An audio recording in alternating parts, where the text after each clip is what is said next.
சொல்றாருன்னா உன் வரியில சொல்றோம்னா நீ வந்து என்ன அழிக்கிறதுனால உனக்கு ஒண்ணும் நடக்க போறது இல்ல, ஒருத்தன் வருவான்றாங்க. ஓகே, ஏதோ ஒரு சீன் காட்டுறேன். இவன்டா கிரேவன். இவன் கிரேவானா? லூசு பேல.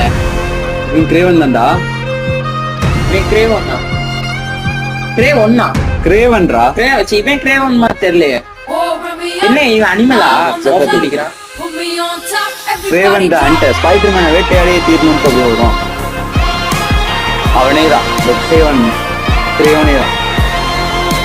இது கிரேவன் தெரியல இருக்கு. கிரேவன் தான் தெரியல.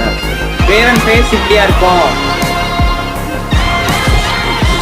அதான் நான் பார்த்த கிரேட் ஹண்டர்னு வந்துச்சா கீழே பேசுற சப்டைட்டில்ல வேற என்னோட பேரு வேற மாதிரி கொடுத்துருப்பாங்க அப்படின்னு. நான் அந்த கேம் விளையாடல. அது சப்பே எப்படி காட்டுவாங்க கிரேவனை? வாரு மிரட்டுறாரு காஸ்டியூம். அவர் இந்த கிரேட் ஹண்டர் இருக்கான்.